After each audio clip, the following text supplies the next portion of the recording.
लक्ष्मैया उधार से तो धंधा हो गइल बा मंदा। अब मन करे तक लगा ली फंदा।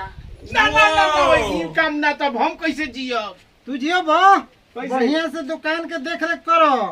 और सुनो कोई आवे 1 किलो लेवे तो छोटकी हने सटा दी हो चुमकवा। हाँ चुमका नु उ तोर फायदा होई। हम ऐसे महीना ना देम ना तो चलो बड़ी भागो ना तो कटा देब। हाँ ये 5 किलो में बड़ा की तो बुझेबे ना करी 100 ग्राम के। हाँ अब चल देख रेख करो। ठीक बा। हाँ अरे सुबह से वहीं तक 50 रुपया के बोहनी भई। अरे ये क्या रे? कोना ना वो देख भेज दे तोरा। ना बाहरी दिला नहीं छे बाहर नहीं। हाँ ध्यान दे सब खाए पी मत रहो कंजूसी में रहो तब में तोर प्रमोशन होई। ए भाई ये दुकानदार हाँ बोलो। हाई लड़का के देखले बड़ो चिन्ह तारे लड़का के। अच्छा ई चहेटा ना तबा। अरे चहेटा ना भाई है नुबा 500 रुपया के उधारी लेके। अच्छा आ वो आदि से दिखाइए नहीं खेती कहाँ गइल बा। तो तू ही ना मर्द गायब कइले बड़ो। हम काहे के गायब करी? तो ना तोहरे काम बा। कैसे हो? कैसे हाई लिखले बड़न की उधार एक जादू है हम देंगे तो आप गायब हो जाएंगे। अरे हम हाँ ये गायब कइले बड़ो। हम ओकरा उधार देना है। हम मालिकी का हम पुलिस बुलावत तनी। हम पुलिस बुलावत हम तनी। ओकरा उधार खोजत है तू कहाँ गायब बा। हाँ तू ही लिख के जे टंगले बड़ो।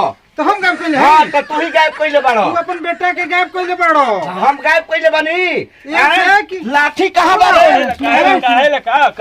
महाराज बताओ। हाई हाई जवन दुकानदार बा हेजा लिखल रहे कि उधार एक जादू है। कहाँ लिखल बा? लिखल रहे दिखावा कहाँ लिखल बा? लिखल नहीं खे आउहे जब लड़का होई रहे का? हाँ देखी देखी देखो कमाल ले बा देखी देखी देखी लिखल रहे कि उधार एक जादू है हम देंगे आप गायब हो जाएंगे। एक और दुकान पर से लड़का हमारे आई अब सामान लेके गई आज ले गायब बा। बोली अब हम क्या करी धक्का धक्का फोड़ दी कि रात तुम्हारे कहां मारे गाय को मार माफ